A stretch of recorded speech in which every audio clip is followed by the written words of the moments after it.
Why, hello, and welcome to Artcasters number 90. And I am Joshua Kemble, and this is our show that we alternate between myself and Scott's channel. So, welcome, Scott, again. Greetings, everyone. And we have special guest Cory Kerr here. Hey, how's it going, guys? Thanks for having me back on. Glad to have you back. Of course. So, so today we thought, and I think Cory brought this up as a potential topic, and we thought it was kind of appropriate. I think it's probably appropriate all the time for artists because I think bouts of this thing will inevitably happen. But Cory wanted to kind of talk about imposter syndrome, which I've experienced a lot, and I think most artists kind of, experience imposter syndrome. So, like, do you want to kind of kick it off, Cory, and just sort of explain to people like what imposter syndrome is, so on? Yeah, absolutely. So, as I understand it, imposter syndrome. I'll give you like the clinical definitions that I've read about, and then a little bit of a story about how I realized that I had it. Imposter syndrome is when you internalize all of your failures. Like every time you fail at something, that's 100% on you. Nobody else did anything. Like you own your failures. But when you have any successes, you rationalize them away as happenstance or as something that was just like a confluence of events, or anybody else could have done that. You're just lucky or whatever. You rationalize it so that somehow it's not an achievement of yours. And you'll find it shows up in like little ways, like little tiny ways where you have trouble taking a compliment. So if somebody says, oh, that drawing's really good, and you start like telling them why it sucks, like actually this drawing is terrible, and let me tell you why, or anything like that. But it can go even bigger to where the feelings that associate with it are that you feel like, and this is where the name comes in, you feel like you fooled everyone, you feel like you're a fraud, and that any level of success that you've attained, you've done so fraudulently as an imposter. You've tricked everyone, you've gamed the system or something, and any moment people are going to find out that you are a total hack, and you're all hell's going to break loose. You're going to get fired, no one will talk to you again or whatever. And you start, that kind of inner critic that you have starts like jumping in and telling you, everybody in the room is going to find out that you have no idea what you're talking about. And the irony of it is that they say that upwards of like 70 to 80% of creatives in any creative field, whether that be, the creative side of marketing or art or music or whatever, have some form of imposter syndrome. And so, like, ironically, you could have a room full of creatives, and this happened to me a lot. I was a marketing director really young, and I felt like I had tricked them. Like somehow they didn't know that I didn't know what I was doing. And so I would be sitting in a room full of people, and statistically speaking, most of them are saying, I'm the only one in the room that's faking it, and everybody else knows what's going on. And that's kind of imposter syndrome in a nutshell. And so with me, it was when I started getting into art was when, I'd always been kind of doing creative stuff, but it was kind of like dancing around actual art, like near it, like graphic design and stuff like that. But as soon as I finally decided, like, I'm going to put myself out there, all of a sudden I had this crippling fear that people would, I didn't deserve to be able to share my work, or I hadn't earned the right to have positive comments about what I was producing. And it sucked. And it was actually the first time I had ever experienced any real anxiety or depression. And it was really debilitating. I had been fairly confident up until that point. And there are some other things that were going on as well to kind of compound that. But then I read an article about imposter syndrome, and everything that they said was something that I was experiencing. And when that happened, I started to realize, oh, maybe these thoughts aren't real. Yeah. And that was super helpful. So that's kind of like a gist of like what imposter syndrome is. Yeah. Yeah. So like I've experienced that like on and off in bouts probably for like since forever, like since I could draw. But it's like especially anytime I've taken on like a new job. Like I remember my first in-house illustration job, and I had kind of, this was like years and years ago, but I had kind of lied a little bit about like what programs I knew. And then the next thing you know, I'm like sitting at a computer, like having to learn these programs like quick, because otherwise, you know, I'm going to be found out, that kind of thing.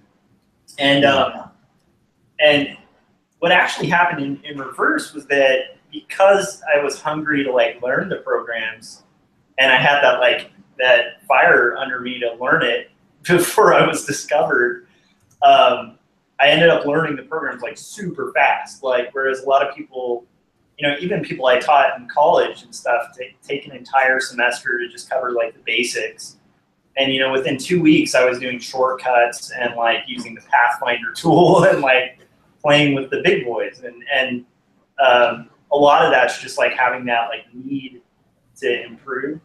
But I think, so the reason I'm bringing that up is like, that's kind of a scenario that's kind of reversed in a weird way, because in that case, I kind of was being an imposter. I was kind of pretending that I knew programs I didn't, so I could get in, and then I learned the programs as I went.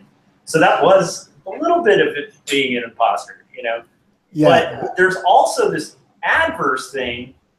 So I'm just bringing up 2 examples because I'm just like, these are 2 different times where I've like experienced that kind of thing. And there's a million times, but these are just examples.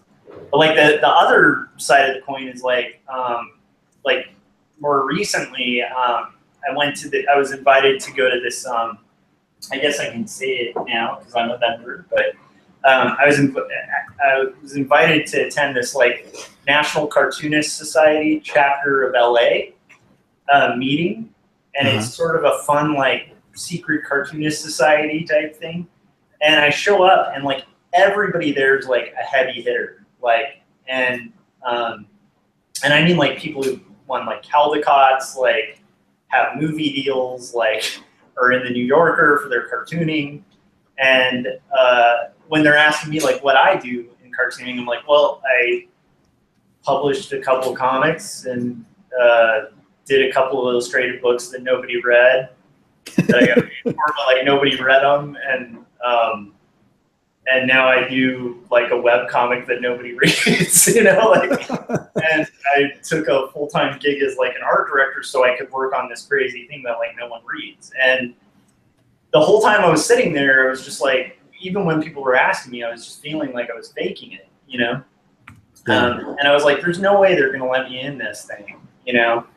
And it's like my mind had kind of convinced me to sort of forget a lot of stuff that I have done and like skills that I've acquired. There's a certain set of skills I've acquired through the years. But, you know, like, so you kind of, it's like a head game of like, I don't deserve to be with these guys. But if I looked at like just the art alone, and was like an objective viewer, I'd be like, yeah, he could be in that group, you know, like, but because like, you know, just I think some of the social stigma, I think there's a lot of other stuff with it too, insecurity, all of that. I was just totally expecting to get an email like, sorry, you're not in our little society or club or whatever, you know, and it was silly because it's like, but I had already prepared myself for just that rejection. And what was surprising is like that totally didn't happen. Like they let me in, and you know, I have to go buy like some stuff for it because it's like a secret society type thing. But what do you have to buy? Are you allowed to say? I don't know. I don't know if I can talk about it. It's nothing big. It's just like, you know how some like societies make you wear a fez or something like that? Oh, okay, yeah. Kind of like that. I got you. There's a dress code. Yeah. Okay. It's a very corny, like created by cartoonist dress code, because I guess the society was like established by a lot of the 9 old men, like Disney were in it and stuff. And like Bill Morrison, like is like the chapter. Actually, I think he's the head of the National Cartoonist Society in general. But he was there. Like it's just weird. It's like it's a weird experience. But like the funny thing is like I'm more shocked at how I never really. I'll have little bouts of like not being able to get over that sort of doubt and that self-talk that's like you're just not quite worth it, you know? Like right. I'm picturing the Five Timers Club from SNL, and you're all wearing like smoking jackets. And that is very close, but it's pretty rad. But it's funny because like I do remember just a couple weeks of just being like, well, like I mentioned it in my vlog, and I was like, should I have mentioned that I'm trying for this thing? Because when I get shot down for it, I'm gonna look like a loser, you know, like that kind of thing. And it's amazing, like how like no matter how old I get, like that doesn't seem to like die out. I don't know. What's your experience with imposter syndrome, Scott? Like, do you have any moments to share with that kind of thing? Yeah, it's kind of like a constant thing. It's like pops up every now and then, but it's a lot of it is just the fact that, you know, I've been able to make a living doing, you know, what I do for a while, and but then I see these artists. They're just incredible artists, and you know, way better than I could ever even imagine being, and they're not able to kind of carve their niche out and kind of make a living doing what they love. And it's like, why am I able to do it? My stuff's not that great. Why, you know? So I don't really, but then I think about it, and I always come back to, and this is what I tell my kids, and I tell everyone, it's not just the art. It's, you got to get out there and you got to hustle, and it's more than the art. You have to, you know a little bit of business. There's so many different factors, and it's unfortunate because if I could just sit there and draw all day and that's all I ever had to do, I would love that. But unfortunately, being an artist, you have to be everything, you know, for the most part. So yeah, I mean, that's a lot of it. It's just, you know, seeing so many talented people, and well, they say comparison is the thief of joy. Yeah, that's good one. I like that. And I think because compare and despair. Yeah, so like you guys were actually talking about this book, and I've read it like 3 times since you brought it up. But The Art of War. Yeah. Or no, I'm sorry, The War of Art. Yeah. Breastfield. But he talks about you know, hubris being the main thing that the Greek gods had a problem with, and that was the thing that would cause the muses and everything to like not deal with you. And that's one thing about imposter syndrome, because I actually think imposter syndrome is useful if you can keep it in check. And so if it doesn't become debilitating, then you can actually improve and get better, because it's the same voice that's telling you like there's a problem there, you know, that's not what a bicep looks like or whatever, you know. And if you stop there and you work on that bicep, then it's actually quite useful. But if you take it from there and you go, you're right, that isn't what a bicep looks like, and I'm terrible and I don't deserve to be here, and you know, I'm a hack and nobody should look at my stuff, like that's when it starts to become really problematic. Yeah, exactly. Yeah, because the opposite of that is like if you ever used to watch, I'm sure there's more current examples, but I'm not familiar. But like if you ever used to watch American Idol, where they had in the early stages where they would have these people on, and they're just horrendous. They're so totally tone deaf, have no musical ability at all, and they don't get it. They don't understand. They can't see their own flaws or how to even fix the problem. And you know, it's played for a comedic effect, but it's kind of heartbreaking in a way that these people are just so clueless that you know, if they did have a bit of that imposter syndrome, then they could, you know, then they could channel that and figure out maybe how to improve instead of thinking they're great. And some of that might be, I imagine, because it's reality TV, and a lot of that is just played, you know, they're in on it, you know, to, you know, act as clueless as you can, like you're great, and, you know, that'll be great for the camera and everything, some of it. But I think there are some people that are, honestly, they just have no idea how. I have a theory. I have a theory of how those people get to that point. I think they're surrounded by people that are too nice. Yeah. Or actually too artificially nice. Right. Yeah. Because it's nice not to tell somebody kind to dress bad. You know, like exactly. Right? Yeah. I tell my students that constantly. I said, you might think I'm a jerk. You know, you might think that I'm really, really mean for telling you that your stuff looks like garbage, but I'm helping you avoid, you know, like actually being embarrassed by embarrassing you now. And this is a really safe place to fail in class, but like in industry, it's not as safe. So like, let me do it for you now, rather than an art director who's going to fire you and never call you again. Yeah, and I think like I would say like the people I enjoy working with the most when I have to manage artists are artists who are open to like just suggestions and open to actually improving their work. And also like keeping in mind the target of whatever the brief is, you know, like, because I think a lot of people as artists, myself included, especially when you're younger, you get really attached and you get sold on this idea of like, there's this style. And I did a vlog, like I haven't posted it yet, but it kind of touched on this a little bit, but it's the idea that like, I think culturally there's this like narrative of like the artist who like sits down and they have the blank page and then the muse hits and they just knock it out, you know, like, right. And whatever, every word they write, you know, like every writer in Hollywood narratives usually is like a Jack Kerouac, which do exist, right? Like there are people like Jack Kerouac who just wrote on the road in a couple nights on a single sheet of paper, and that's amazing. But that's not everybody, and every word you write isn't necessarily good, you know.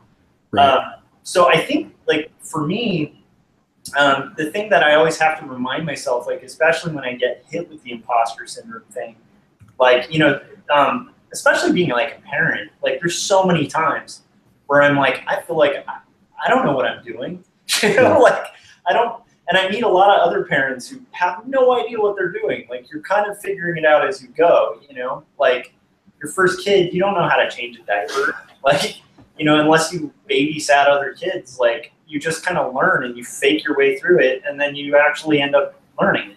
But that moment where you're hit with like I'm an imposter, and then it starts going to the negative, like you were talking about, where it's like, well, therefore I shouldn't, or therefore like be defeated. I think it's important to remind yourself to be objective, you know? Does that make sense? Like, to kind of just be able to step outside of yourself and look at your work objectively. And that's really hard to do. But like that's why I was saying, like when I was trying to get in this like cartoonist society thing, I don't think I was being fair to myself. And it might sound cocky, but it's not, because there are guys there who are like skill-wise a billion times better than me as artists, you know. But realistically, like I do fit in there with like my skill level, and it's not really fair for me to tell myself that I don't. If like I were a different person and I walked in there and saw everybody's art and mine was up on the wall there or something, I wouldn't feel like it was out of place. And that's an honest kind of objective viewpoint. Now, can I get better? Hell yes. Are there guys there that, like, part of why I want to be a part of that is to be surrounded by people who are really good, like guys who've been cartooning for like 40 years, you know? I want to watch them work and learn from it. But you never want to be the best person in the room. No. And if you are the best person in the room, go find a bigger room. You know, like, yeah, exactly. Yeah. So yeah, I think, I don't know, it's hard for people to be objectively critical and objectively positive. Like, you know, and it's hard to kind of train yourself to do that. And then also to be able to go, am I being objective? You know, like, right. Do you have like methods or anything to kind of do that sort of thing? Like to be able to sort of step out and objectively view yourself? I mean, it's hard, and I don't even know if it's fully possible. Yeah, I have, and I don't know if this works for everybody, but for me, have you guys seen A Beautiful Mind, the mathematician guy? Yeah. And I don't know if he's a paranoid schizophrenic, but he's a schizophrenic, so he sees people that aren't there. And there's like a line in that movie where he's describing how he deals with that. Because the medication like made him impotent and made him numb and his brain was fuzzy. And so he's like, I'm not going to go on the meds because it screws me up. But he said, I know that they're not real. And so I don't pay them any attention. Like I don't pay them any mind. And if you think of it like an appetite, you know, I categorize them as not real. I know they're not real. And then I don't feed that and they weaken. And so for me, it's like, I've recognized that certain thoughts that I have are not grounded in reality. They're grounded in imposter syndrome. Yeah. And so once I tag them, they kind of lose their power. They're still emotionally taxing, but it doesn't feel like I'm battling reality. I'm just battling like emotion at that point, which is way easier to think like, oh, I'm a little sad because my work could be better versus I'm a hack and I suck and everybody hates me for, you know, sharing that thing on Twitter or whatever. Yeah. And, you know, as soon as I start to think, you know, you shouldn't be doing this, I think, wait a minute, that's imposter syndrome. That's not a real thought. And I put it aside and it never goes away, but it just loses its efficacy, I guess. Yeah. What's your method of coping? It's similar to Cory. For me, I've never dealt with like chronic depression. I've had like situational depression, and other than, you know, major events like deaths in the family or divorce and stuff like that, it usually comes on and kind of goes away. And I kind of like, similar to what Cory says, I kind of realize, you know, that's just the way it is, or maybe even go watch a YouTube video on the subject or something like that. And okay, yeah. But I mean, I'm dealing with something similar now. It's not necessarily imposter syndrome. It's more like self-doubt. Mm-hmm. Like, and it has a lot of it right now is kind of just surrounding YouTube. Because I kind of step back and I've been trying to kind of grow this YouTube channel and everything like that. And I start looking into like the analytics of all this stuff and everything.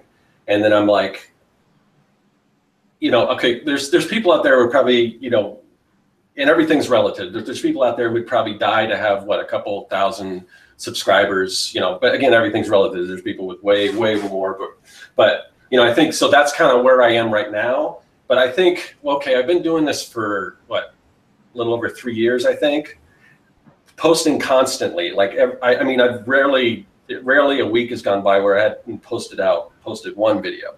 And you know, I'm doing all this stuff, and I can kind of see that you're kind of doing the same thing, Cory. I'm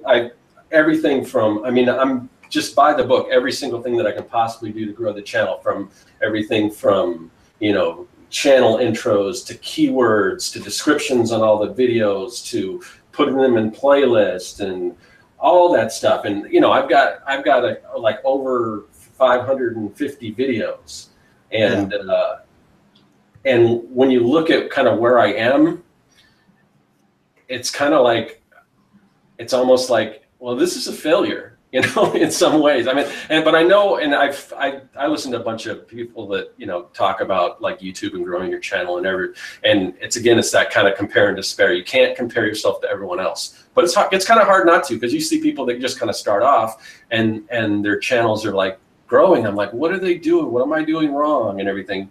Now you can't compare that. And the other thing is, I am totally appreciative of everyone that watches my videos, and I do these videos because I like to do them.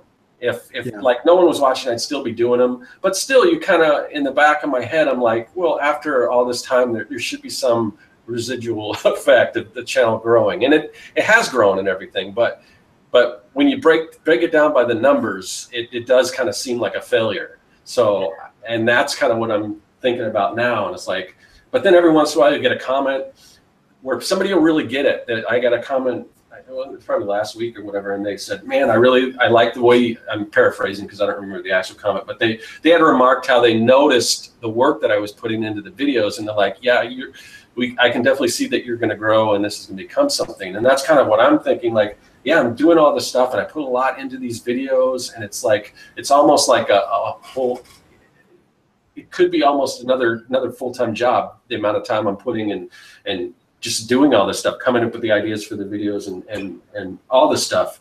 And it just, you know, it grows slowly. Like, I'm lucky if I get like a new subscriber a day, and it's just like, man, is it just that people just don't like, I know there's a certain sect of people that do like it because they comment and they get it. There's certain people that get it, but then as a whole, I'm just like, maybe people just don't like what I'm doing. So that's kind of it's not necessarily like, it's more self-doubt than it is imposter syndrome, but I'm like, man, so, you know, but I'm going to keep doing it. And it's almost like if you were to give up, and I'm nowhere even thinking about giving up, because like I said, I like making these videos and stuff, but it's almost like if you give up, it could be that next week where maybe some blog finds your channel and you know, and then you get a big rise in subscriptions. But also and I think the whole thing kind of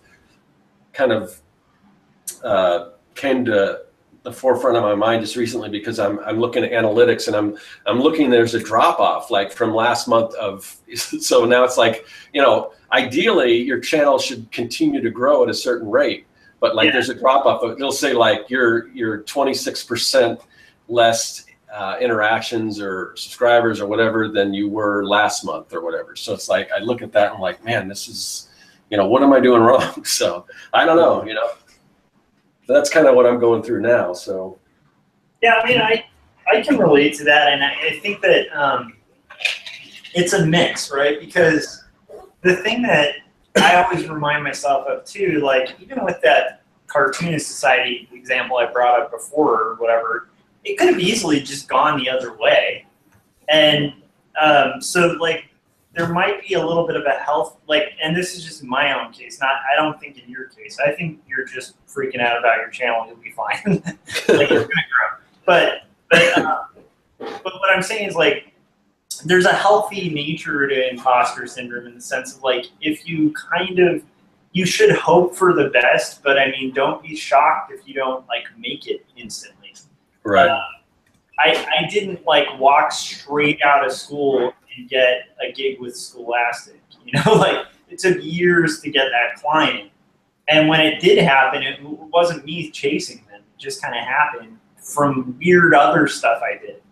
So I think and like there's artists that are brilliant. Like, you know, there's always, I mean, it's cliche, but it is good to remember there are Van Goghs. Like there's people who like do these brilliant pieces of work that nobody recognizes, and they don't get anywhere.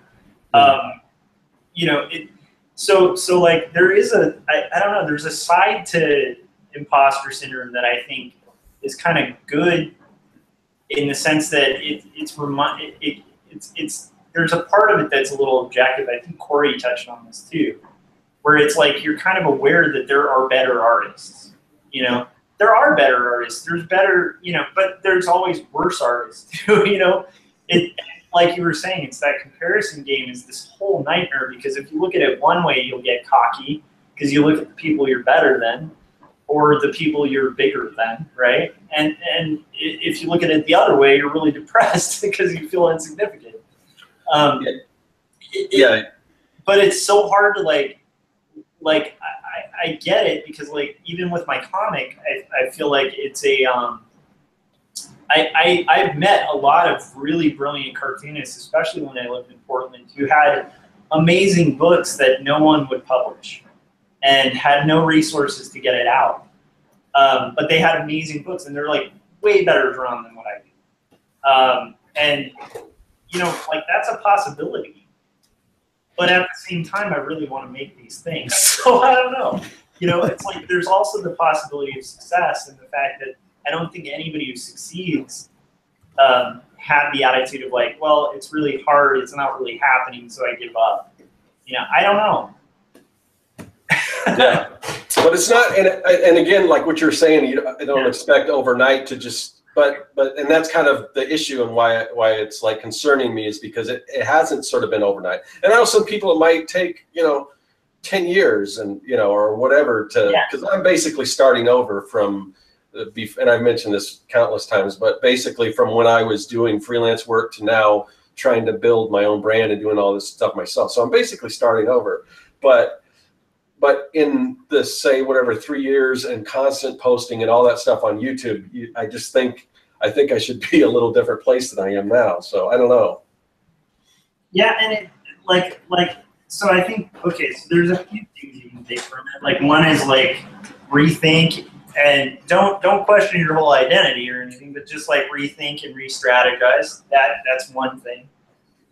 The other is just like, once again, like what is your barometer of measurement, right? Like at what point do you reach like, I've made it, you know? Yeah, well, that probably will never happen. You know, I guess I'm kind of figuring the amount of time put in versus kind of where I am, and you know, but there's nothing to gauge that off. Some people, and I've heard countless stories of people that did this for like 5 years and nothing happened, and all of a sudden, you know, they kind of blew up or whatever. I'm not saying to blow up. I would like to gradually, you know, when I look and I see that things are dropping off, you know, or compared to my growth last month, that's kind of what's concerning me. But who knows? Next month it could turn around, and you know, there's all, you know, there's all kinds of considerations and things, and yeah, I don't know. It's What do you think, Cory? I try really hard not to look at analytics. Yeah. Which is really hard, because I love beating myself up and failing. So yeah. But I find like I'm not doing art. I'm in a position, you know, kind of like Josh, where I can do my art because I want to. I'm not trying to make money off of it. I love it when work comes, and I've had years where I've done, you know, thousands of dollars of freelance work, and I've had years where I do hundreds, and then but I'm not doing it for that. And so for me, the analytics, they're only going to do one of two things.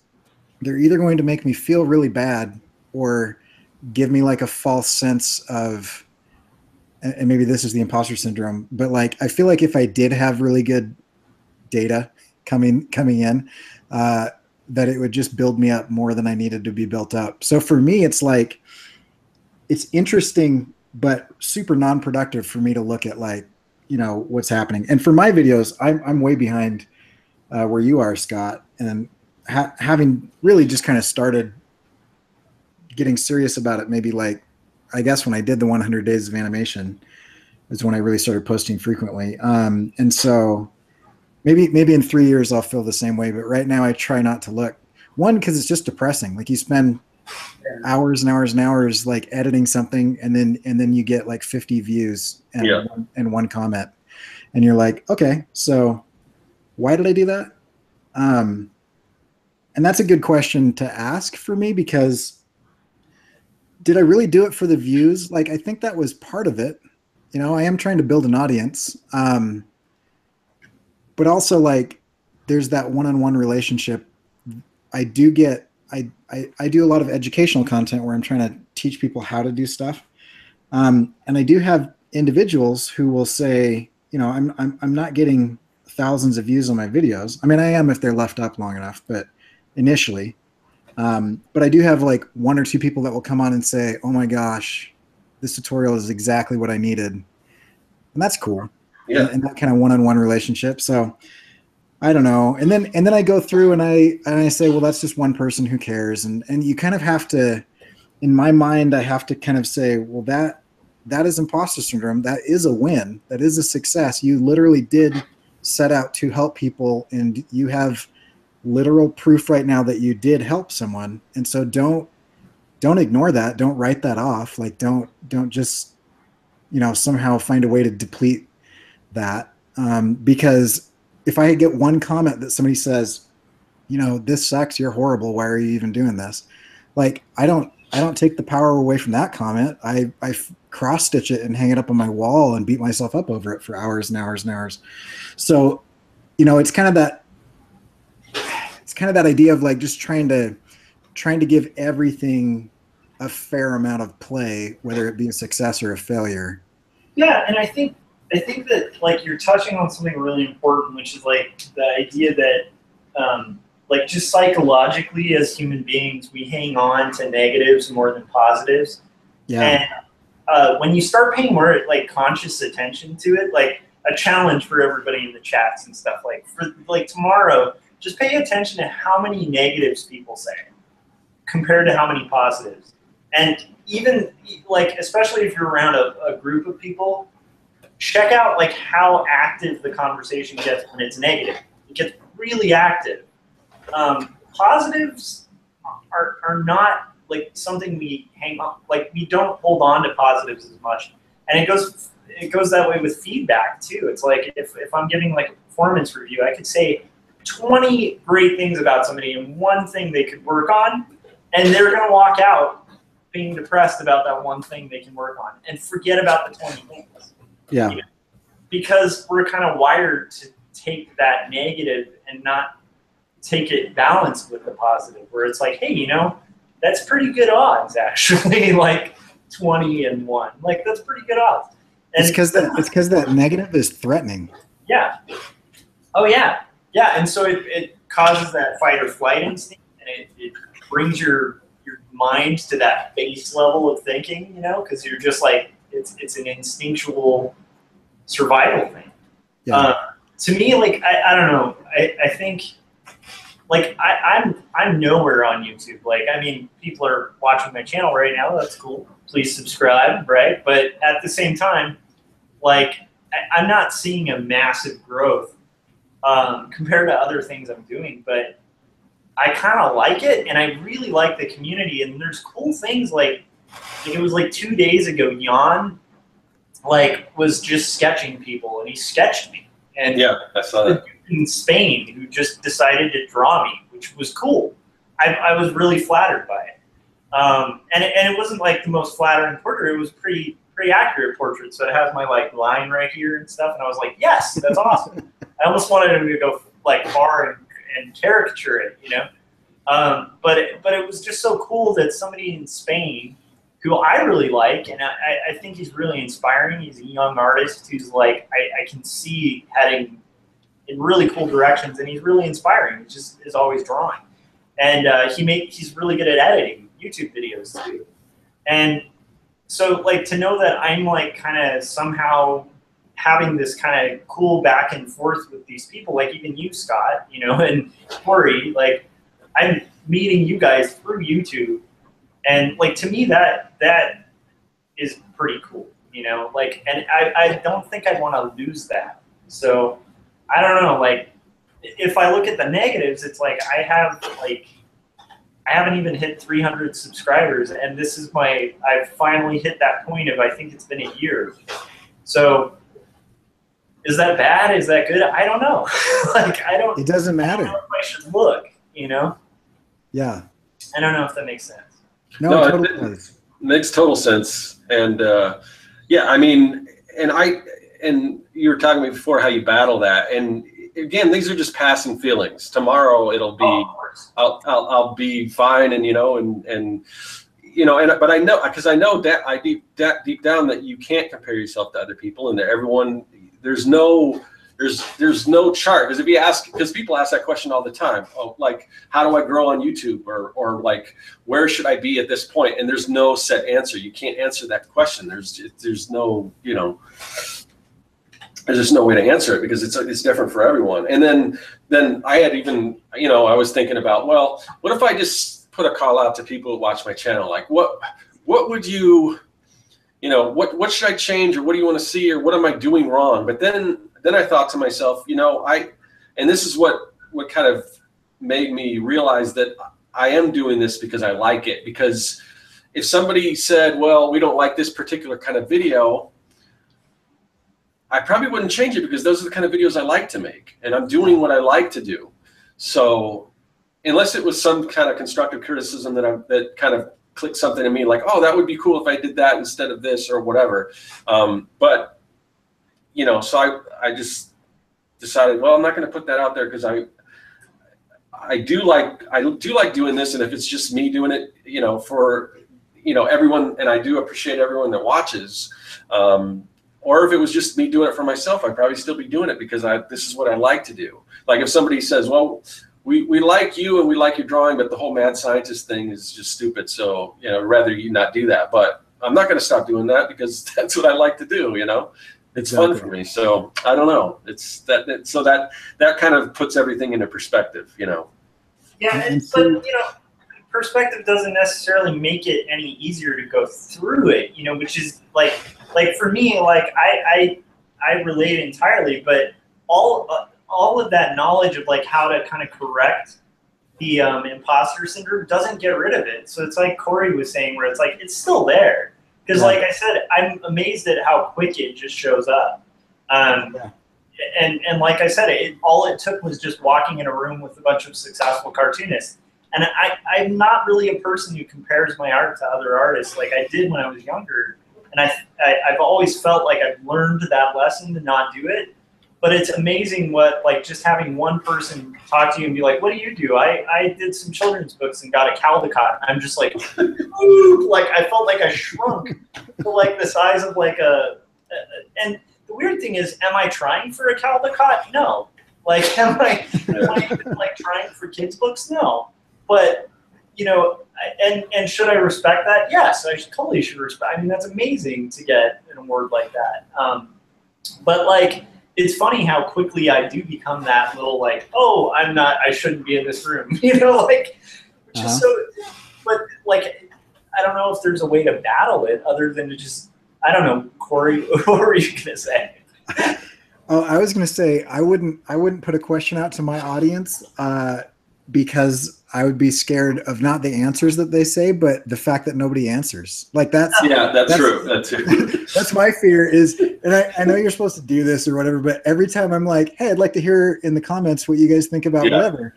And then like crickets for like a couple days. And I'm like, oh, I suck. I'm the worst. Nobody's listening. Yeah. But yeah, I mean, it's really, I don't know. It's a really interesting thing. And I wonder how much I should ignore or not seek for outside validation, because I'm hard enough on myself that my art will get better because of this, whatever you want to call it, this psychosis or whatever. I'm going to work on it until it's good, and it will never get to that point. Like as I improve, it's going to continue to, the goalposts are going to continue to move. And so I know that. And intellectually I understand that concept, but like emotionally and psychologically, that understanding doesn't help. like I'm still going to beat myself up. I'm still waiting for you two to realize that you shouldn't have invited me on because I don't know what I'm talking about. You know what I mean? Like I after the last time I was on, I was like, well, that was fun. That's never going to happen again. Even though you guys said, hey, we'd love to have you on again. I'm like, yeah, that's just something people say. And so I do this just constantly, and I don't know what to do about it. And I don't know if I should do anything about it. I mainly try to keep it at a point where it doesn't stop my productivity. Yeah. And other than that, I don't know. I think that's one of my big tricks too. And I used to, and on and off, I do deal with depression, and that's part of the topic of my comic, right? Pretty severe depression, like years ago, not resurfacing, which is good, but I think one of the key things about it is like talking about it is smart. Like with any sort of like mental challenge or anything like that, 80% of the time, like problems, I'm throwing out that percentage. I don't know the real percentage, but most of the time in my life, like most things that I get upset about, I find are just because I'm making assumptions about either myself or about other people. So like depression always tries to, at least with me, depression always tries to kind of fool you into isolating yourself. This is like a classic mental illness thing, right? Like any mental issue or sadness or whatever tries to get you to isolate yourself and just shut up about it. Like, you know? Yeah. And part of that's so that you basically end up like kind of in the snares of this like mental thing. And I don't know why it works that way, but one of the key ways to fight anything like that, like depression, imposter syndrome, self-doubt, any of that is to really like recognize it for what it is. So I think what Cory was talking about at the top, just going like, that's imposter syndrome. Once you've kind of labeled it and you recognize it, it's like you can kind of view it as like this annoying guy who keeps showing up at your house. You know, like if you're lucky, because some people, and that's when the real problem starts, some people can't recognize it as that. Yeah. Like, because I remember, because it's weird, because I just remember, like, as a kid, like, I was teetering on possibly becoming, like, obsessive compulsive. Like, there'd be times, like, if I don't do this certain thing, something's bad's going to happen somewhere. But somehow I was able to say to myself, that's BS. There's no way that doesn't make any sense. Yeah. But if you can't make that, that's when the problems start to happen. Like, I don't know if you guys watch Better Call Saul? I haven't yet. Okay. I won't get any spoilers, but his brother suffers from this mental illness where he thinks that electricity, well, they don't really give into whether it's a real thing or not, or if it's just in his head, but he's like, has an allergy to electricity. And he gets to this point where he's like, where he's putting on a facade for everyone else, saying, like, acting like it's not bothering him.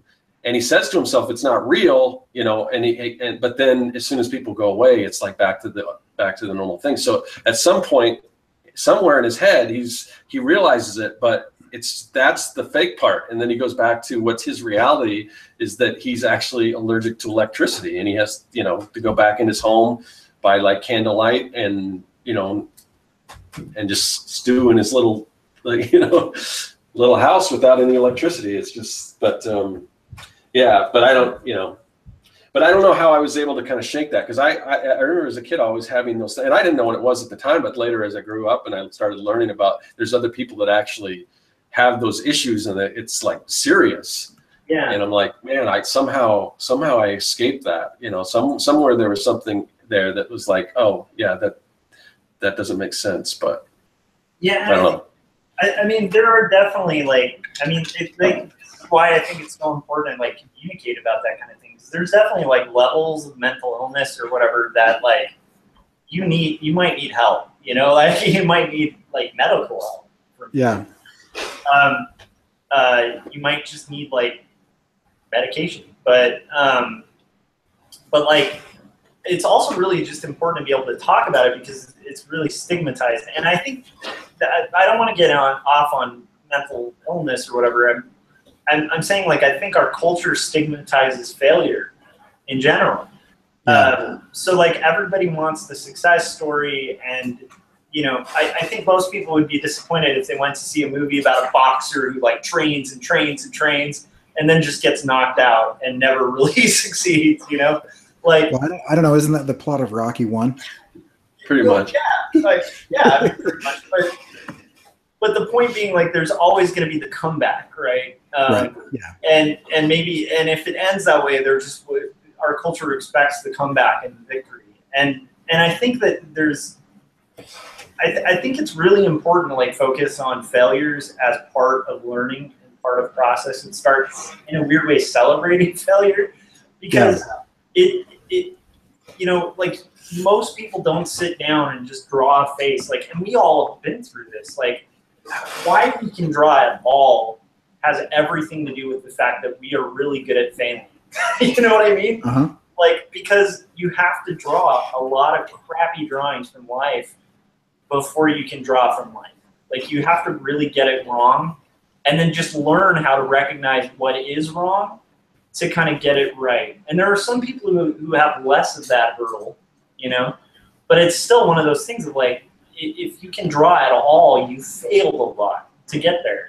It's not necessarily a success story. It's a story of a lot of failures and just kind of an adaptation from those failures, you know, like, so it's like, I think that the culture needs to be more accepting and interested in failure, honestly, like for your own journey, I think, because like, it seems like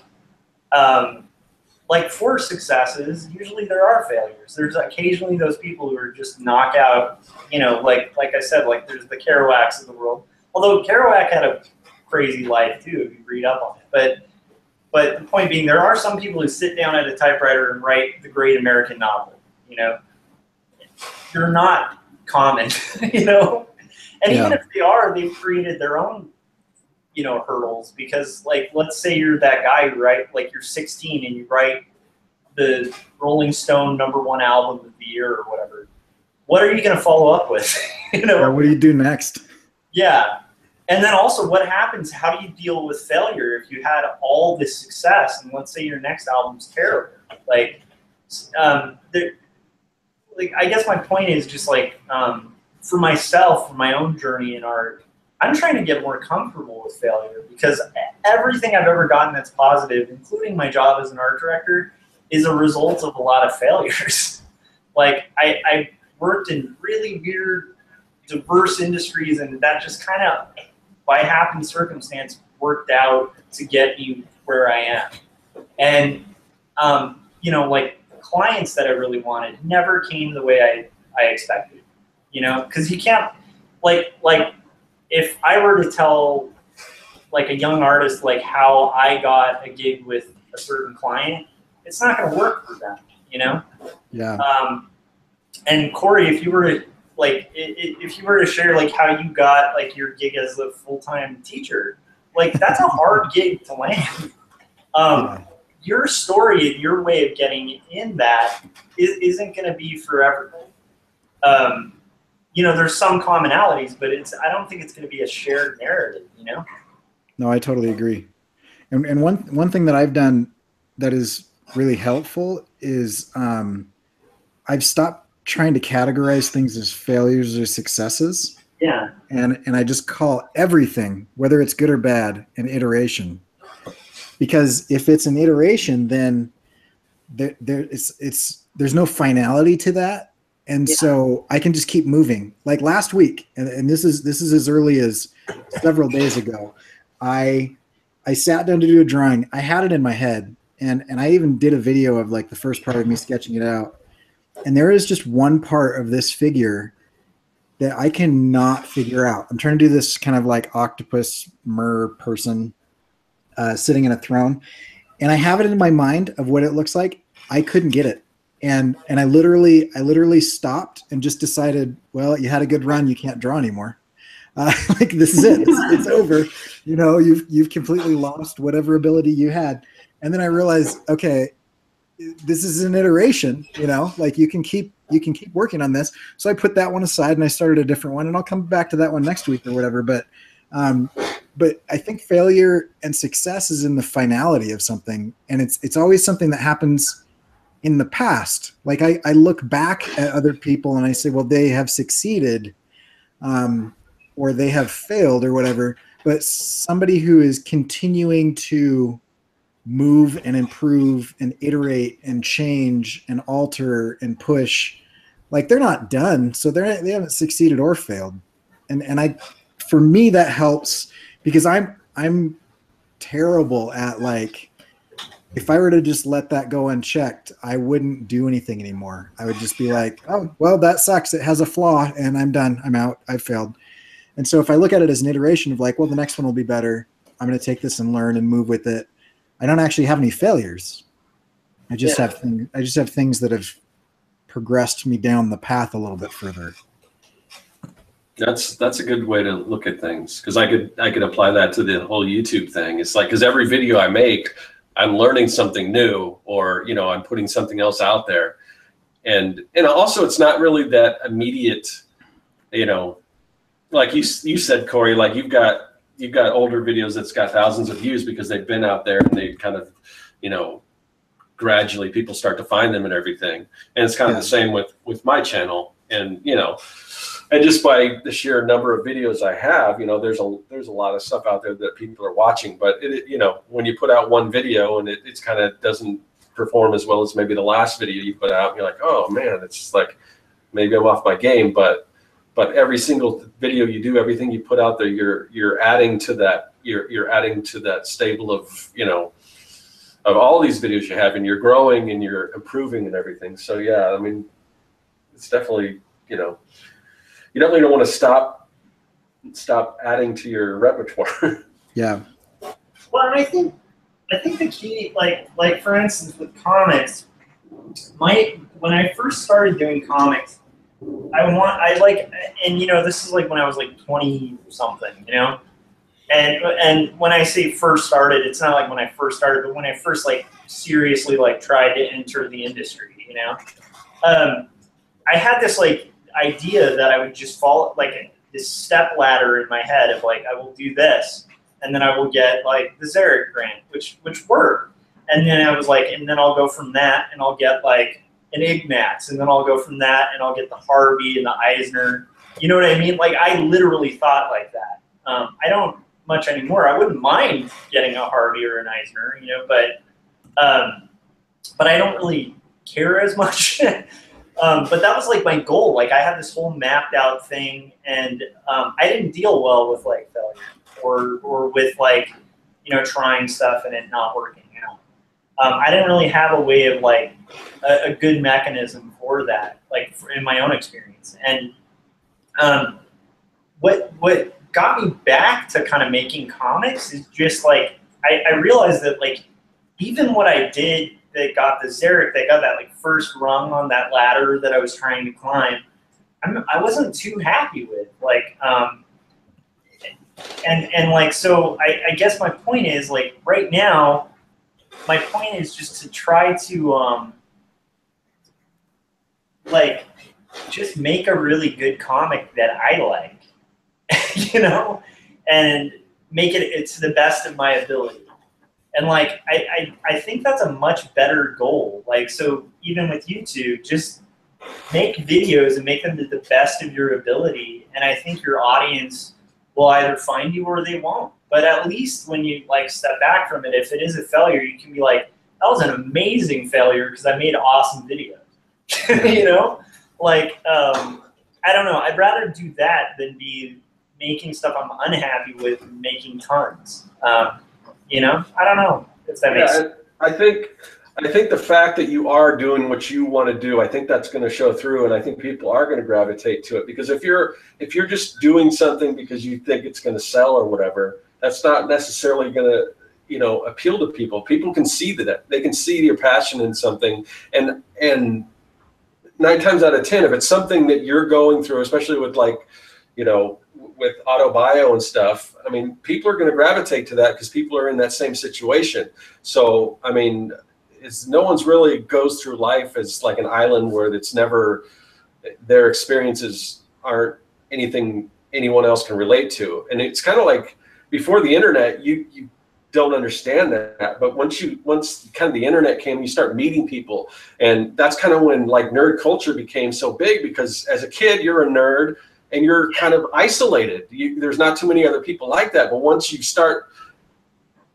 can connect with these people all around the world, you realize there's more. Because the stuff I was into as a kid, I didn't know anyone else was into that. I thought that was just me, like a cult film or something that I really liked. And like, I'm the only one in the world that even knows about this. And then the internet comes along and you realize that that's not the case. There's tons of other people and you get to connect with those people. And that's when, when that whole geek and nerd culture kind of like just blew up because we found each other, you know? Yeah, and I think, I mean, I totally agree, because like pre-internet, like most of my friends were people, like the 3 people I met who knew who Monty Python was. Yeah. You know, like, and we just quote Monty Python films because we were the only people we knew. Like, there were like literally like 3 of us at my high school who knew Monty Python. We had totally different tastes, but we were like Monty Python. And then the others were people who like were into comics, and they wouldn't be reading anything like what I was reading. It was just the fact that they actually went to a comic shop and bought like a floppy comic. We could geek out about the fact that we went to comic shops all the time. You know? It's so much easier now to find like a like-minded community, you know? So that's one of the things I love about YouTube as well, because I feel like the little audience I have, the little amount of subscribers who hopefully aren't unsubscribing right now, but like the small group that I have, like I really like these people, and to me this is also that fun. I guess this would be a case of imposter syndrome too, but it's like it kind of amazes me that anybody watches my channel, you know, or subscribes to it. Like that's kind of amazing. I feel the same way. I'm like, I literally did a video one time where it was 100 days, and so I had to do a video, and I was so tired, and I just had nothing to say, and I literally laid down in my recliner and just talked for like 10 minutes about how nobody should watch this video because it's so terrible and so boring, and I don't know why people are watching it.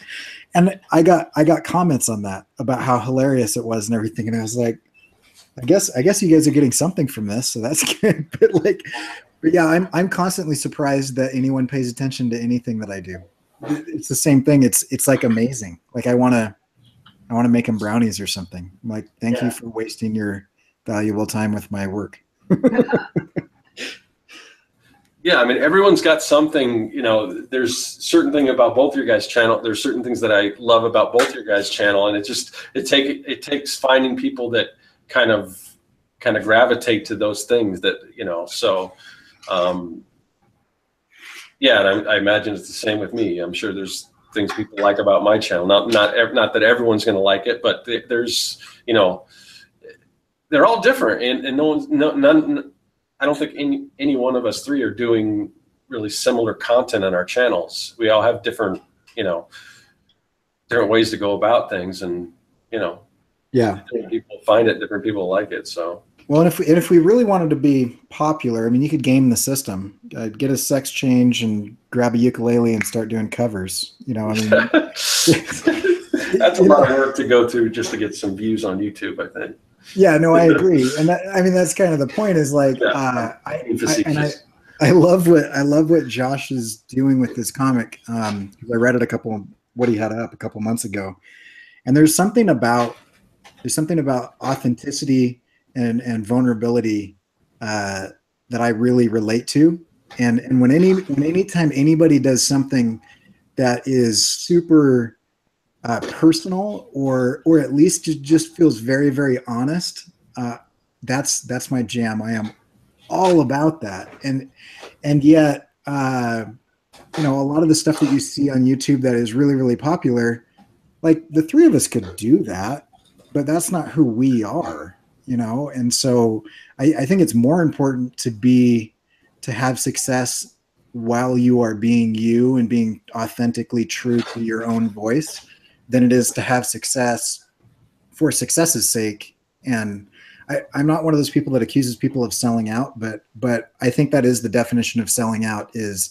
I'm going to change who I am and what I want to please other people. At that point in time, you're not an artist.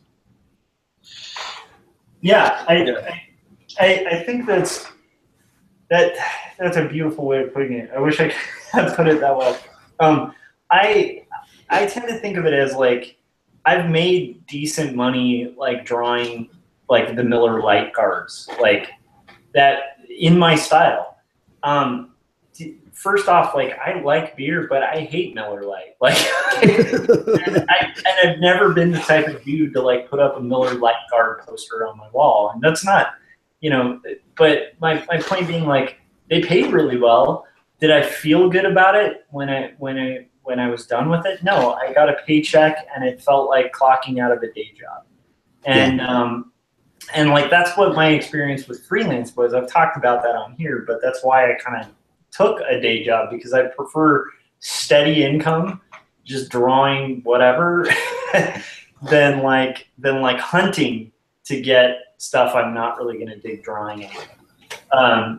To me, I wouldn't want to be like, if I wanted to be successful as a cartoonist, I definitely should change my genre, you know, and definitely should start, you know, hitting more like fantasy markets, or, you know, have my characters get really buffed up and start fighting crime, you know. That doesn't mean that's easy to make it in either, but I think that I could hit that market if I really wanted to. I've never really wanted, except when I was maybe like in 5th grade, I've never wanted to be a Marvel artist. I've never wanted to be a DC artist, unless it was Vertigo, you know. So it's like, I'm aiming for a different path anyway, and that's part of what dawned on me too when I was, you know, at the Cartoonist Society. Like, I met guys who were like New Yorker cartoonists, and I admired New Yorker cartoonists. You have to have a wit to get in that magazine, and you have to have skill, and you have to have perseverance, because I think you have to do like 5 pitches a week, and to come up with that kind of joke, like 5 of them a week, that's tough. And to know that the rejection rate's like 98%, it's crazy for the people who are in it. I mean, but the thing is, I've never tried to be a New Yorker cartoonist, you know, like, and so it's not really fair for me to kind of put myself in their game, because I'm trying for a totally different thing. And and I think that's important. I think, like, you know, here's the thing. I'd rather have my vision done the way I want it, like you were saying about art, and have a book that I'm happy with, than like have a book that's published by some big publisher that I don't care about, you know? And I think it's the same with, like, Scott, you're incredibly good at editing. You could probably do a lot of crazy clickbaity stuff and grow your channel very quickly. You know, I like that you stick with the mad scientist thing, because it fits your personality, it fits your interests, you know. And I think what you should more do is just focus on refining your authenticity. I think that's what we should all be working on. Yeah. Like, how can I work on being more vulnerable, more authentic, more honest, and more real to like what my vision for art is, you know? And if that is like I know people who like, it is very authentic. Like a lot of friends who like do kids book illustrations, like my wife, for instance. It's very authentic for her to draw like silly little kids and these beautiful watercolors and stuff. If I tried that material, it wouldn't come across as authentic. While I like looking at it, it's not something I've always dreamed of making my vision, you know? But for her, when she does it, it's beautiful and it's very authentic. And so you know, I don't know. No, for me, that's the biggest struggle for me, is because I definitely want to come off as authentic, but in a way I'm sort of playing a character, sort of. So just finding that balance, you know, I hope that people can kind of see through that it's kind of me being tongue in cheek, and they can see that this is something I'm passionate about, even though it's, you know, obviously I don't actually work in an underground lair and all this kind of stuff, you know. So you're being inauthentic with your underground lair. No, I think that's like if you watch, because if you watch these shows, if you watch the Artcasters, you can see who I really am, because I'm not portraying sort of that character. But even when I am portraying a character, I'm hoping still some of it shows through. Like, for instance, if you watch Seinfeld, I mean, he's playing Jerry Seinfeld, but it's not Jerry Seinfeld. It's not the way he really is, you know? Yeah. I mean, there's probably some truth to that. Is definitely not the way he really is. Because you know, anyhow, that show is all, like, if you want to see the brilliance behind Seinfeld, watch Curb Your Enthusiasm. Yeah. That's why Seinfeld was good. But yeah, like I agree. Like I think that your videos, like, it makes sense because you're into mad science and into that kind of stuff. So it is authentic. It's authentic for you to do that. So sorry, I can't help but mention this. One of my old students is on here, George, and he said hi. So hi, George. Yeah, that's cool that you're in the chats and checking it out. So yeah. Anyhow, I think it's authentic. I mean, to me, it's just like, if you're gonna fix anything about it, I wouldn't know what that is, but if you're gonna fix anything about it, just to me, I think it's like, if I'm gonna fix something about my comic, I want it to progress more towards what my vision is for it. You know, Yeah. that's all, and also not to get, you know, too a beautiful mind about it and be lost in my own little world. You know, like, I don't want to be the oblivious person on American Idol either. But I'll give more credit to the oblivious people on American Idol than the audience that sits back and laughs. Because, like, they're not on stage. They're not risking anything, you know? It's true. So, to me, I don't know. Maybe I would, like, I don't know. I have this fear of being Ed Wood. That's a big thing that I have as an artist. But then there's something really cool about Ed Wood. Yeah, definitely. Yeah. I mean, he made terrible movies, but they're so authentic to, like, what he wanted to make. So I don't know whether I consider those failures, because they're kind of awesome. Yeah. Well, obviously people recognize it. Burton recognized it, so. Yeah. Well, and people know his name. Yeah, exactly. And I guess the other thing is, like, if you end up becoming successful for the wrong reasons, you know, just own it. Like, you know, like, be William Shatner about it, you know, where it's like, if you become kind of a joke, like, you can always embrace that punchline and just kind of rock it. So I don't know. I like, once again, I'd rather be the person trying than on the sidelines. And I think that's something we all have, like, probably everybody in the chat too. If you're making art, it's hard to sit on the sidelines and just look at art you love. It's like, you liked art so much you decided to draw terribly to do it and then get better, you know? I don't know. I'm rambling.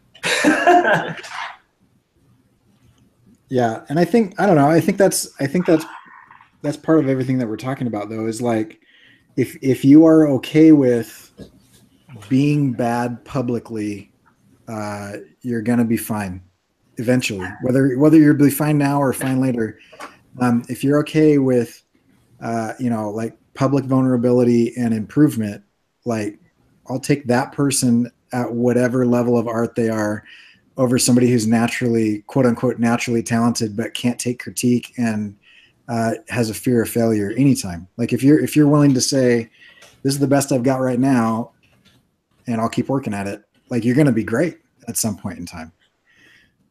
And you know, I don't know. And then you wonder, like, and this is something, I don't know. I don't know why I do this. I often will listen to podcasts and I'll be thinking about, you know, like, trying to learn and understand stuff. And they will always say, you know, you need to have a really clear understanding of what it is that you want. And I don't. I really literally have no idea what I want to achieve with my work.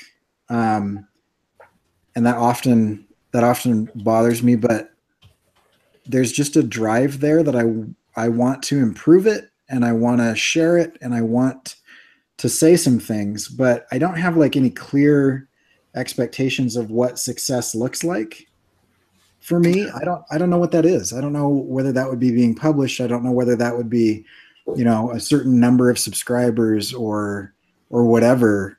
And I don't know if that's holding me back or not, but it's an interesting thing, because I often feel totally out of place when I'm amongst other artists who seem to me, in my weird view of life, to have it totally together and totally understand exactly what they're shooting for, and they have this goal in mind and that's what they're doing. And I'm like, I just like making stuff. So I'm just going to be over here, not fitting in. And it's just kind of a weird It's kind of a weird thing. I don't know. Huh. I think that's I think that's interesting because like I am one of those people who like I think it's good to have a goal, whatever it is. But I think the more important thing is to make stuff. And it's funny, this relates to what I just talked about too, on the blog that I was editing, and now I'm exporting on my phone right now. But anyhow, so like.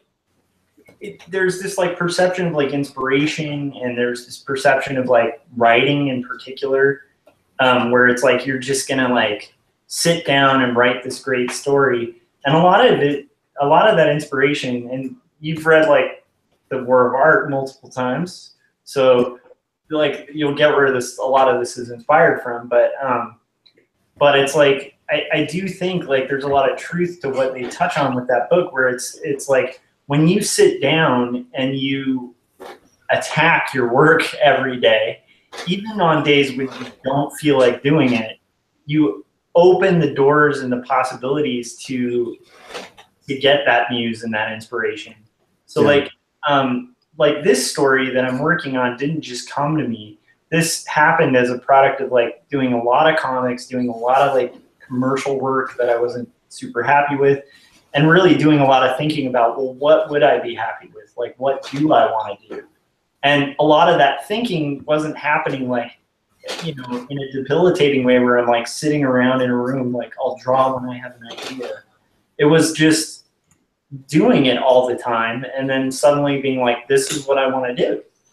I don't think that you open the doors for that even to be a possibility without constantly working on projects. So the fact that you're constantly making, I think inevitably you're going to end up with a project that's like, this is what I'm doing now, you know? Yeah. And then it'll change. It's like, because I think people, you know, I think your attitude seems healthier, because I think it's like, it's so easy to be precious about, you know, a brilliant idea, but ideas are not that unique. What makes them unique is you know?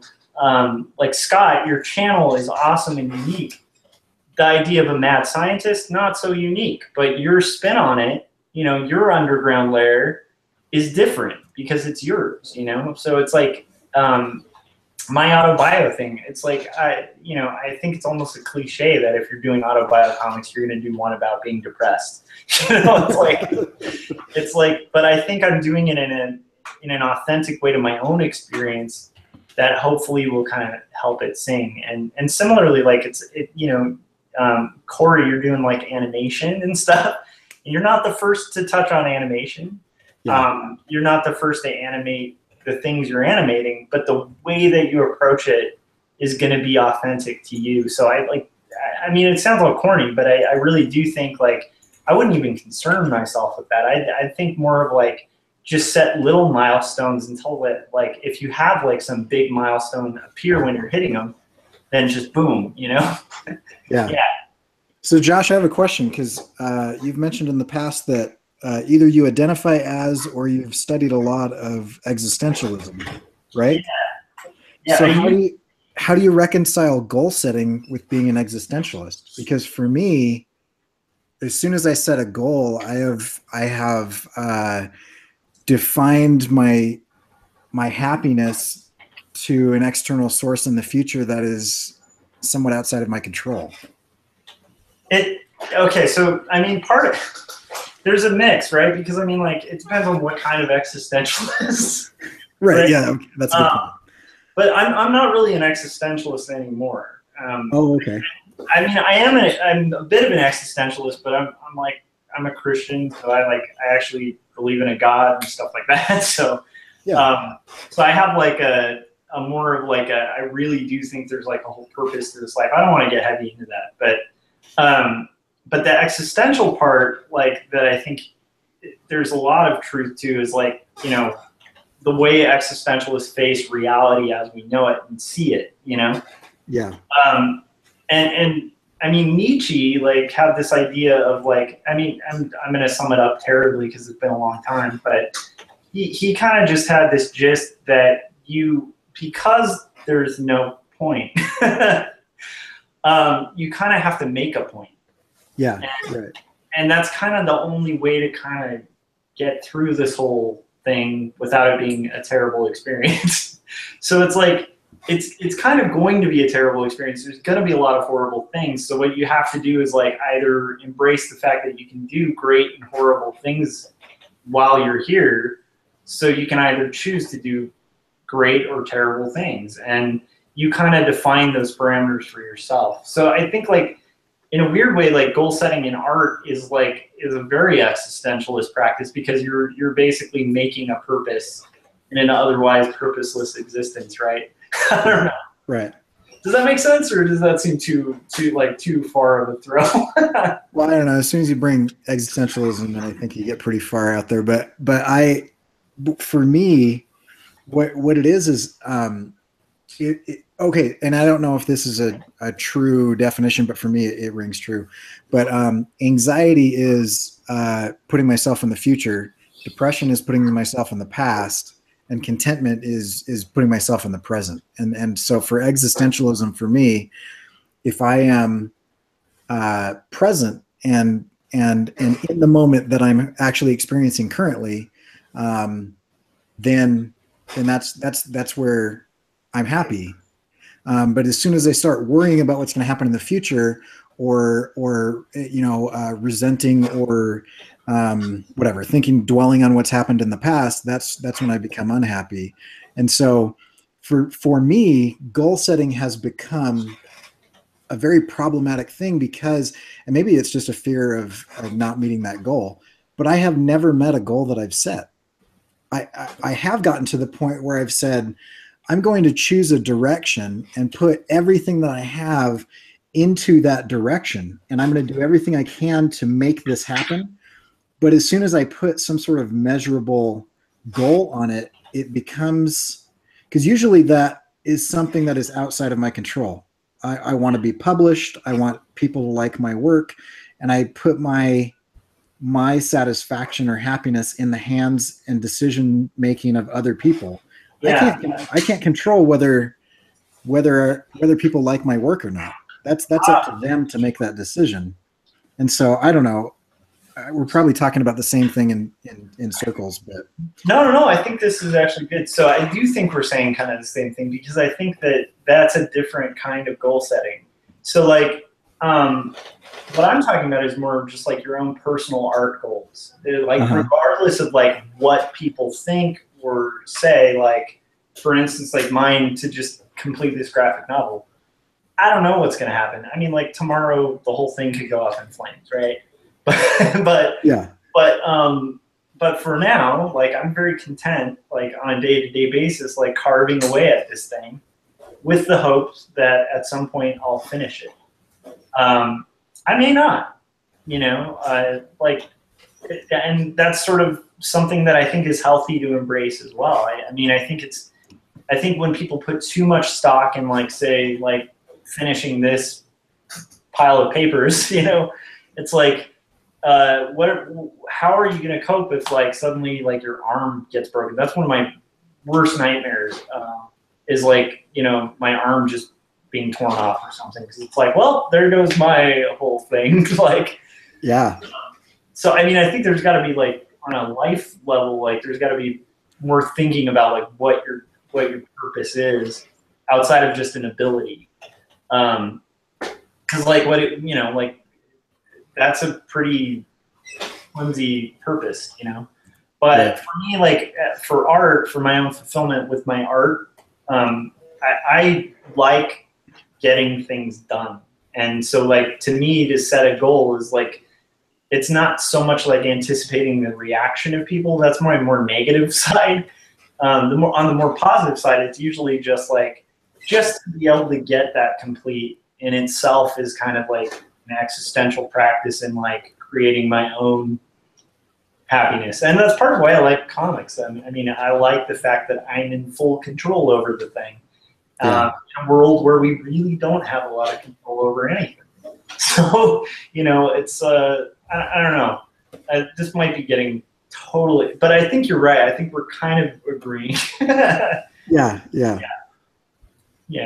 So I guess it depends if we were to bring all this around my little divergent topic here. I the type of goals that you set.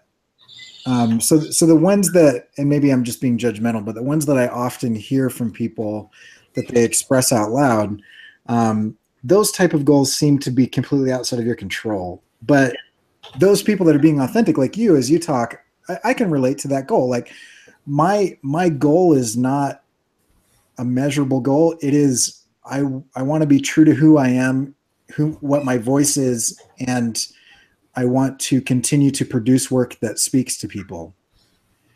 And that's hard to measure, but it's an easy goal to do, because as long as I don't feel inauthentic and I continue to make things, I'm meeting it. Yeah. So, and I don't know what a weird old dude in a mech suit says to people, but I'm hoping it speaks to some people. So, I don't know. Speaks to me. Good. There we go. So I've accomplished my goal for the evening. I think that's a good goal, and I think it depends like what drives you, you know, because there's different artists. I mean, there are some people who like make brilliant work just fed on depression. And what's weird is I'm writing a comic about depression, but I'm not often depressed like while I've been working on this. So, and there's some people some of the most depressed people I know are like comedians. Like, you know, I know a few people who do stand-up in LA, and they're like hilarious. They kill on stage, and they're some of the most like depressed people I've ever met. And they do not have good coping mechanisms, but they're funny as hell, and they make other people laugh.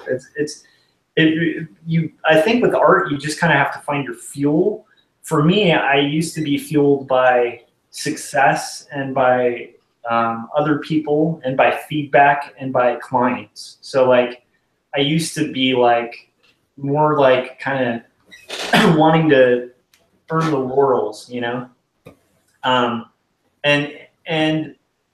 I don't think that's a really good goal, because like, once again, that's kind of it. Actually, I think maybe even the problem with that is it's impossible to measure, because when are you successful? Is it when you get an Eisner? Because then you're not the guy who got all the Eisners. Right. And then what? So then you become the guy who got all the Eisners, but then, hey, you're just a cartoonist. You know, like nobody's heard of the Eisners. So then, like, do you have to be the most famous person on the planet? It's hard to say. And then you also always see people who have attained all sorts of success on a standpoint of like getting a lot of congratulations from people and stuff like that, and they're still unhappy. Yeah. So you know, I think that for personal health as an artist, you got to just kind of get into the art for the art's sake, which the younger version of me that was all obsessed with like laurels and getting like get paid for your work, get paid for everything you do. That older version of me, like, you know, from like 10 years ago or whatever, would be just mystified and annoyed by somebody saying just do art for art's sake. But I think you kind of do have to do that, and then, hey, put it out there on the off chance that you're gonna hit that lottery, because like it's the same thing with YouTube. You never know what's gonna blow up, and some of the worst companies in the world are the ones that have done all the case studies. I mean, like, I'm gonna ramble now, but like, you guys have all seen an animation done by a company that clearly had a lot of like focus groups with a lot of kids. Yeah. And they had the brand, and they know this is a big brand, so this is gonna be a massive success, and it's the worst movie ever made, and it flops. But they did everything right by the book. But the problem is, like, you know, first off, if you do it by the book, you're gonna be bored and artistically unfulfilled. And maybe wealthy, but, you know, where does that get you? And if you do it not by the book and you don't succeed, well, at least you did something that was true to you. And so, like, I don't know. That's what I used to talk to students about as well, was just like, you know, I mean, obviously you have to train them to be able to hopefully make money, right? Yeah. But outside of making money, like, you know, you really do want to, like, think about what you're putting out there, because you might be stuck doing it for a while, you know? Yeah. So, like, to me, I'd rather angle it on the level of like, even with my YouTube channel, I don't put in a ton on editing, partially because I don't want to be a full-time YouTuber, you know? Like, I wouldn't mind like being paid to just kind of do what I'm doing on YouTube now. That would be amazing. But I don't think I want my full-time job to be like editing YouTube videos all day. Now, if I could do the videos in the way that I'm doing them now and it blows up, I'd be really content with that because I like doing them the way I'm doing them now, you know? Yeah. I don't know if that makes sense. No, totally. So, like, I think like when you're angling for success or when you're opening the potential for success, like you want to make sure you're lining it up in a way that's something you want to sustain, right? Because then otherwise you're just kind of creating your own hell and you're stuck in it, you know? Yeah. I don't know if that makes sense. Rambling. That makes sense. Yeah, I mean, and I'm not. I don't care about being a YouTuber or anything like that either. It's, to me, YouTube is sort of an avenue to reach people, and that's what I want to do. Whether it's YouTube or whatever, I just want people to know about my art, and hopefully, I'll find people that gravitate to it and like it enough that you know they'll want to share it with other people, and it'll continue to grow. But so YouTube is just like, you know, it's one part of this whole puzzle. It's a big part, but it's not. I don't care about like you being a YouTube star, quote unquote. I think the key thing to ask yourself then is like with your channel, Scott, like your channel's got 2,000 subscribers. If overnight it went to like 50,000, would you be happy continuing those videos? You know? Well, yeah, and I'd be happy. I'd continue if I didn't, you know. Then you're doing the right. Then you're heading in the right direction. If you at any point hit a point where you'd be like, I would hate doing this, then change it up. You know. But I'm not going to lie. If that happened, I'd sort of feel validated in some way. Like, oh wow, people are actually getting this, you know. Oh, of course. Yeah. But would you have the same validation, hypothetically speaking, because I think this is what we're talking about, if you did do something inauthentic, if you said I'm gonna throw my personality out the window and what I like out the window, and I'm gonna chase what I think is popular, and it felt really hollow, but then you blew up, would that feel the same? Because to me that would be the worst thing to happen. Is absolutely not, because I can relate that to just like when I first started the first convention or whatever I did some like kind of fan art stuff. I mean, I still kind of argue that it was a little more of a parody, but I mean it was the kind of thing that you could put in a Mad magazine and it would be considered parody, you know. But anyway, that's kind of neither here nor there. But you know, I stopped doing it. And, you know, and my sales the next year or after that weren't as good. And that's the constant thing with fan art and me and fan art is like, I know that I could go put fan art there and people would gravitate to it, but they're not not there for me. They're there for the character that they love. And that's why me personally, I'm not that interested in doing fan. I mean, I like drawing characters and stuff, I know, but I'm not that interested in trying to use that as part of my, you know, as the things that I sell and everything like that, because I want people to appreciate my stuff. So yeah, I can definitely say if I did make a change and then I'm doing something that wasn't true to me and then it blew up, that wouldn't make me happy, you know? Yeah, so. I would totally agree. And so for me, what I do is and I think the three of us and probably everybody in the chat, you do what you want to do because you want to do that,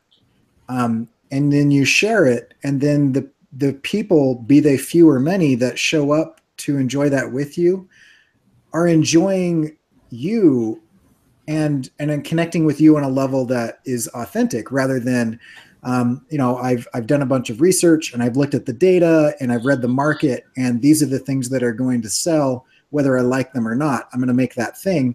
They're not showing up for you at all. They're showing up for research and manipulation and just data. And that's just, there's corporations that are there for that. And so like an individual artist, and I think you can be authentic when you do fan art. And I know that you weren't saying that you weren't, but for you, it's different. Yeah. But I think if you are chasing fame for fame's sake, rather than I hope people connect with what I'm doing because I'm being authentic, there's a whole different world. And I don't know, honestly, and maybe I'm just weird, but I don't know how people can function having completely sold out and just doing what sells unless they love that, unless that says something about who they are. If they're just chasing the fame or the dollars or the numbers or whatever metric is out there, I don't know how you'd get up in the morning and do that. Yeah. It's super. Yeah, but I see people that at shows that do that. They have like basically no original work, and their stuff isn't really. It isn't even a spin on it. It's just drawing the characters, and they're selling tons, and they're making a lot of money. And I guess there's some satisfaction in that you're getting rich off of that stuff. But yeah, I don't know. But and then to the whole fan art thing, and there are certain things that I'll do, like I'm doing this new series where it's Mad Genius Hall of Fame, where that's kind of my outlet where I can do some fan art, but I try to tie it into what I'm doing, and I'm not really, and actually I'll have another video out of that tomorrow in that series, but it still ties into the brand, and it's and I'm not really out there selling prints of it or anything. It's just kind of my way to because I do like drawing characters that I love too, and honestly, it's, to me, I just find fan art easy, and that's one of the reasons why I don't do that much of it, because I think it's much more creative to come up with your own concept than to just take something and like, how can I add my own spin on it? Because I can sit in front of a blank page, and it's much harder for me to try to come up with something uniquely original or something that isn't based on a pop property that's out there. Now, if I was struggling to come up with ideas, I could just say, well, I'm going to draw Deadpool doing this or something like that. And there's not a whole lot of thought, really, at least in my opinion. It's really easy to do that kind of stuff. Yeah. I don't know. So. Yeah, I think here's what I guess I've come to for myself, and this is different for everybody. Like, first off, there's nothing wrong with like wanting to make a living as a human being.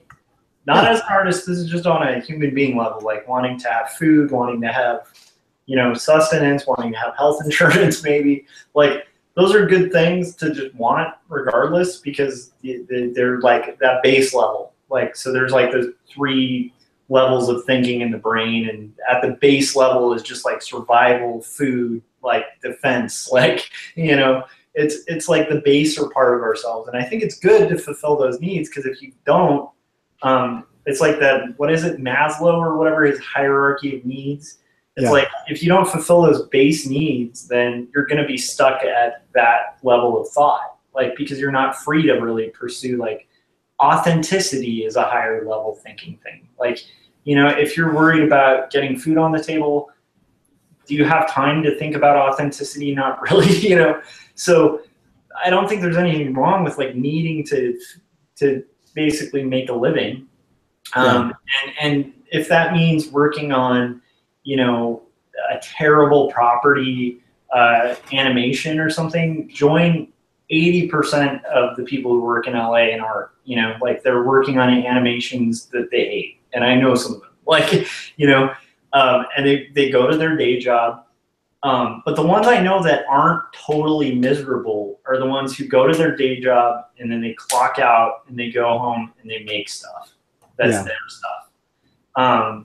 And like I've talked to so many cartoonists that, like, because like we've talked about this here, where it's like anybody who's selling comics at a convention, usually they sell less than your prints. But almost every cartoonist I talk to, when they sell a print for like $20, or if they sell a comic where they're making like maybe 10 cents, maybe like 50 cents, like a floppy, they feel better about that sale of the floppy, even though it was 50 cents as opposed to $20. And it's because there's something about it. So for me, with comics, like, my goal is literally just like, I don't want if I get 50 cents from it, if I get like one comment on it, you know, like one reader, I don't really want to hedge my bet on the fact that reader is going to like it, because who knows? But I want to be at the point where I can hand it to the reader and not really be like, well, I kind of skimped the story on this page and like, oh, I rushed that panel, and like, you know what I mean? I don't want to have those internal thoughts. I want to be able to hand them and be like, this is the best I could do, you know? And yeah. I think as long as I'm doing that, like that's where I'm at now. And you know, I'm also not being too precious to the point where I'm like crafting the same page till I'm dead, you know. but I want to be at a point where I can be really content with what I'm handing to someone and know it's good. Yeah. Objectively be like, I know this is good. You may not like it. That's cool. It's not your cup of tea, but it's good. And like that's what I'm working on now.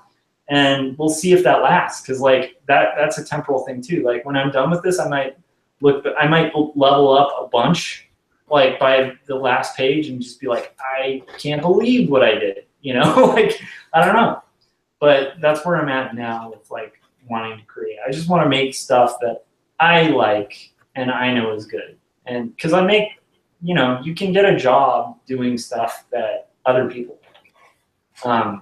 That's not hard. I mean, it is hard, but it's not rocket science to do, you know. Right. But to actually make something authentic, that's a whole different game, you know. Have you read? Have either of you guys read Seth Godin's Icarus Deception?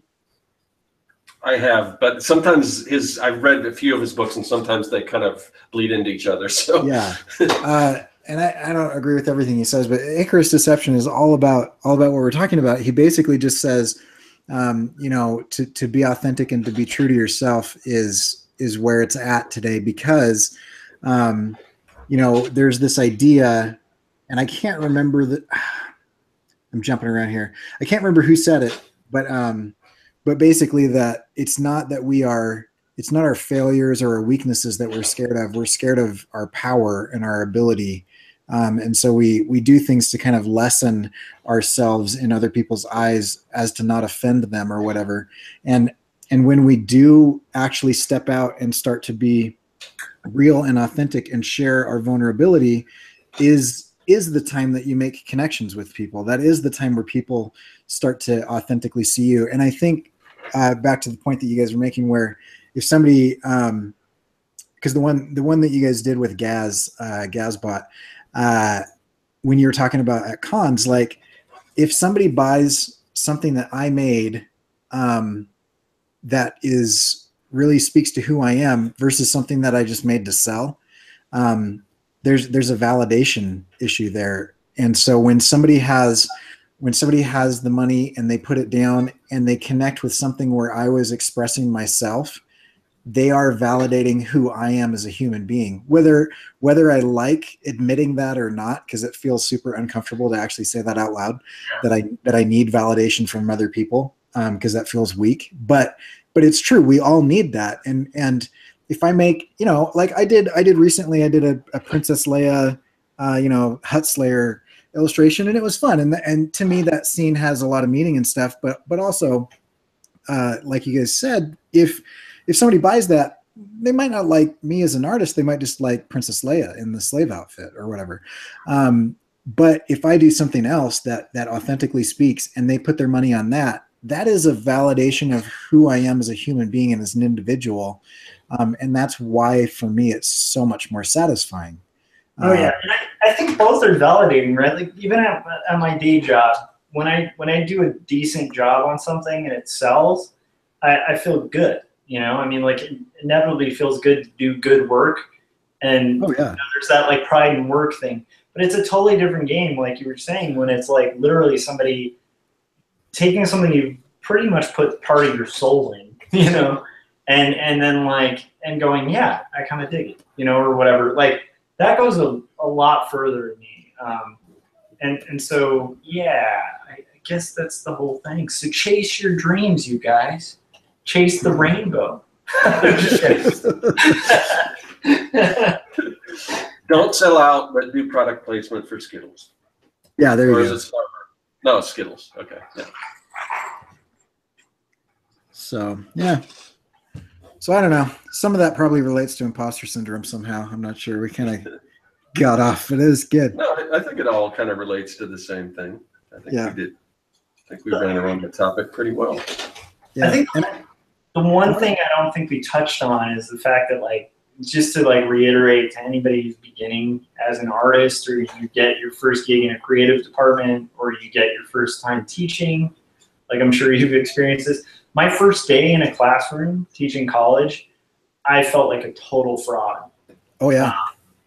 Yeah. And I was like, I don't know what I could teach any kid, because I still have no idea what I'm doing. And then they'd ask questions, and the questions they'd ask, I'd have some answers to, and they weren't answers because I was smart. They were answers actually because I was kind of dumb when I was a younger artist.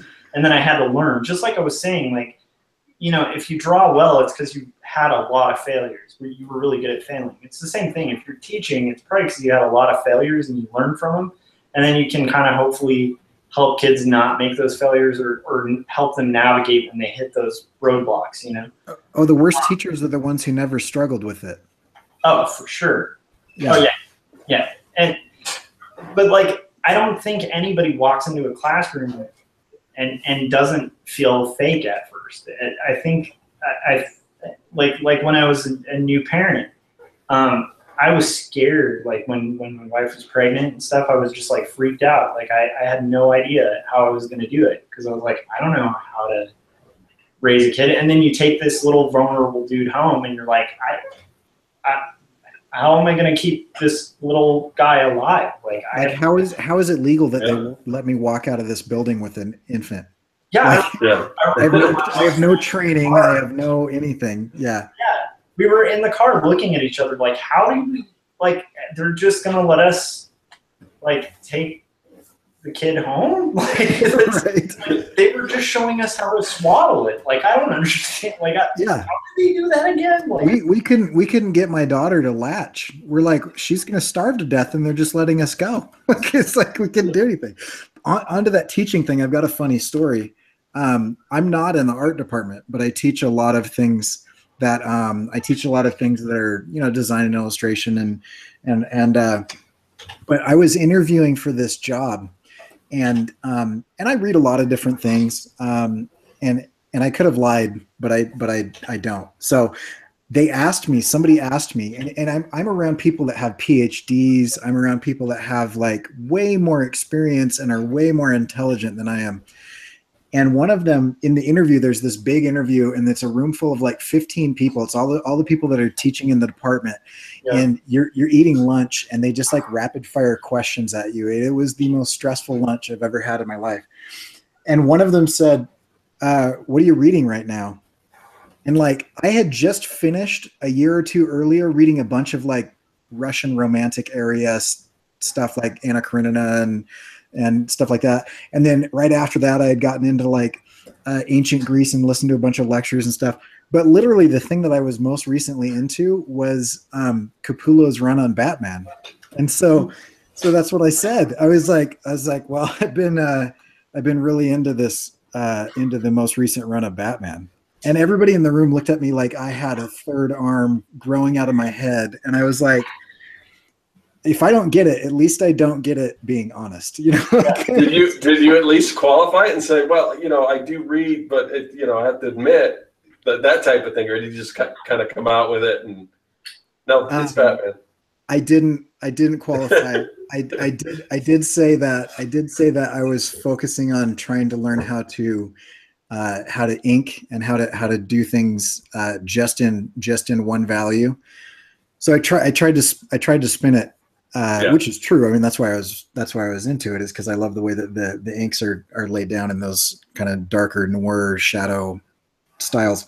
But I mean, it was such a situation that they just rapid fired, like the next 3 questions came in the next 15 seconds. And so I didn't have a ton of time to like, let me explain the intricacies of why comic books aren't a joke and are more than just for kids. But it was just like, and I didn't even think about it too much, but now I literally walk around and I am surrounded by these people, and I just keep thinking, yeah, Batman was the answer that I gave that guy. It's like 3.5 years later. Yeah.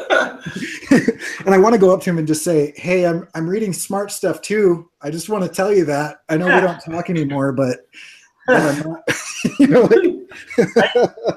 like first, like I only have one tenure track interview that didn't work out. Like, and it was literally the most stressful job interview I've ever had in my life. Like even just preparing for it, so it's like, I can't explain to anybody in the chat. Like you just have to sit through it, but it's like it is rough. You're just getting roughshod, like rapid fire questions. The position I have now, I got asked like a few questions, and I did choose to be honest. And it was the best choice I ever made, I think. Like one of them was like, "What's one of your weaknesses?" And I was like, "I hate micromanagement." And like. Oh, yeah.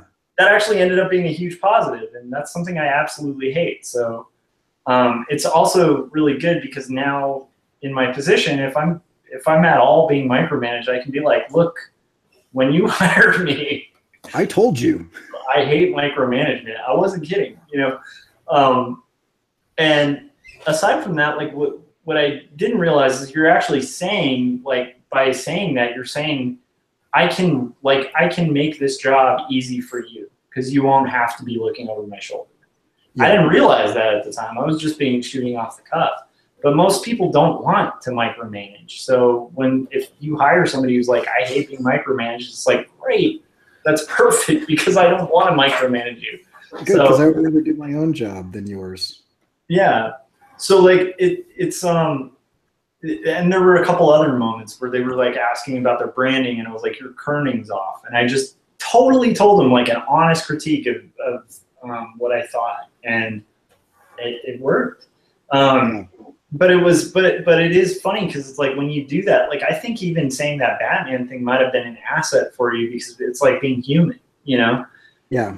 People don't want to work with a coworker who's just gonna like BS about like, well, I was reading Shakespeare's, like, right.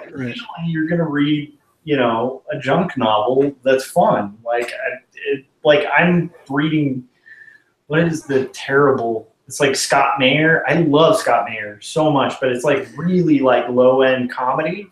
And he's such a funny writer. It's like, I enjoy that way more than a book on existentialism. I like existential books, but if it's between that and reading the next Magic 2.0 series about wizards, I'm going to read the wizard book.